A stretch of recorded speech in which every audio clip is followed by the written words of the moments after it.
As a salesperson, what can you do to remain calm in any process? I'm Sylvan Bell. I'm coming to you live from Austin, Texas on a perfect day to talk about sales and a perfect day to talk about how you could be a better salesperson. So here's the thing.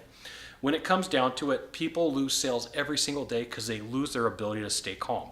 And this advice or this tip that I'm going to give you really does matter. And so anytime that I went on a sales call, I always had backup documents and backup pens. I only use one type of pen in my sales process. It's a Uniball Signo 207 medium.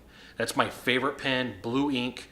It's the only pen that I buy. Any other pen that's in my house gets thrown away. I don't care what it is, unless it's like a Mont Blanc. That's a totally different story. Expensive pen, different story. But if I'm going to be at an appointment and I'm going to write something up, it's going to be with a Uniball Signo 207 medium.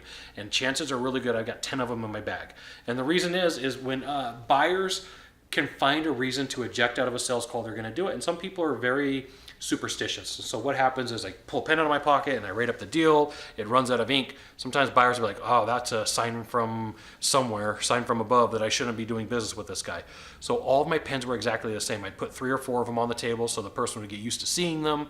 They'd pick them up, they'd look at them, they got a shiny end or a shiny tip, and people are like, oh, these are really nice pens. And it used to be a conversation, okay? So I always have extra pens, and they're always exactly the same.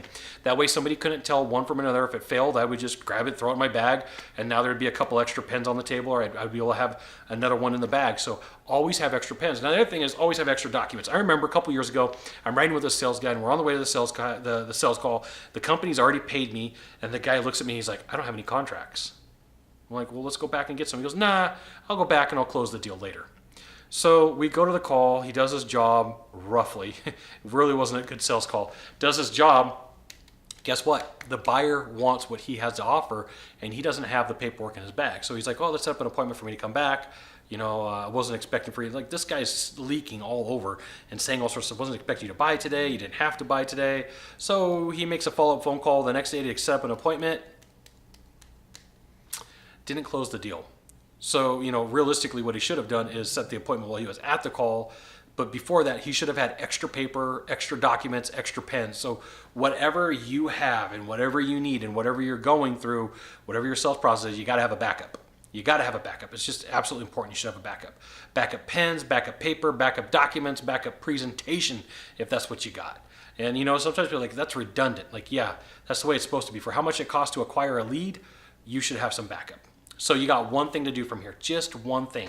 And that one thing is to find the subscribe button. It's somewhere along the sides right here, or down in the box below. Click on subscribe. And every time I got new content that comes out, which happens frequently, you're going to get an update that says, hey, Sylvan Bell sent out a video. Because like as of today, I've sent out 1,400 videos every single day in a row, and I haven't missed a day. You're going to get some updates.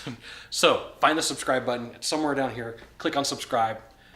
Thanks for dropping by. We'll see you soon. Aloha.